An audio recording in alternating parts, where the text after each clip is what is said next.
मैं जनार्दन प्रसाद रणकोटी, भूतपूर्व सैनिक। आज हमने ये सन 71 की लड़ाई की वो याद आ रही है कि हमने कश्मीर में जो भी कुछ किया है वो सराहनीय था। तो यह हमारे भारत के पूरे जवानों ने बांग्लादेश में कितने हजार सैनिकों को गिरफ्तार किया था।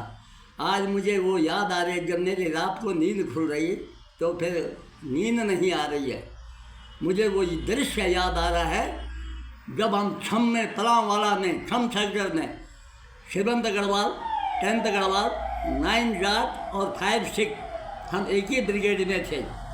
और जब वो लड़ाई का दृश्य देखा तो मैं पूरी बटालियन का कोच इंश्योर था और मेरे साथ जीएम साहब जबर सिंह साहब और मेरे उस समय मेजर साहब थे जनरल भंडारी साहब और मेजर साहब कुलकर्णी साहब, वो भी जनरल कुलकर्णी साहब हैं अभी।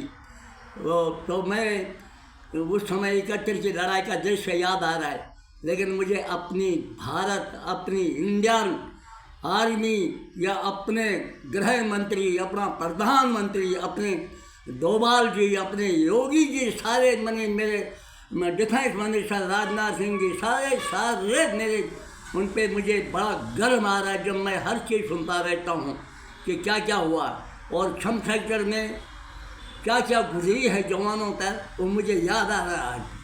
तो इसलिए मुझे अपने इंडियन आर्मी पर बहुत गर्व है। अभी मैं ये गढ़वाल में गया था, वहाँ से रोयल लाया मैं और ये दुराबंद लाया हूँ मैं, ये अपना गले का वो अपना गढ़वाल राइफल की निशानी।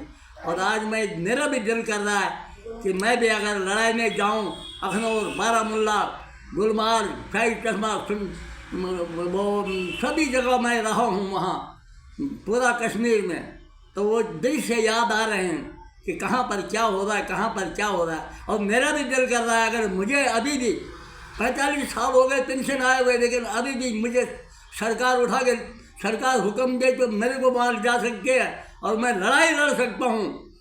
और मेरा ज़्यादा क्या बोलूँगा, मैं अपने देशवासियों के लिए, भारत माता के जवानों के लिए याद आता है वो मंजर जब बर्मा में और 1962 नूरानांग जसवंतगढ़ में जो हालत हुई है, जो हमने देखा वहाँ जो हालत हुई है, चलते चलते जवानों के प्राण शहीद हो गए चलते चलते। तो बड़ा दृश्य देखा है हमने और वो याद आता है। अभी भी दिल कर रहा है, मैं 80-81 साल का हूँ, लेकिन दिल कर रहा है मेरा कि मैं भी अगर बॉर्डर पर चला जाऊँ, कोई बात नहीं। जय हो मेरे, धन्य भाग्य है मेरी माँ सूख के लगड़ी हो गई थी उस समय, बिल्कुल माँ बिल्कुल सूख के लगड़ी हो गई थी। तो क्या दृश्य देखा मैंने घर आके।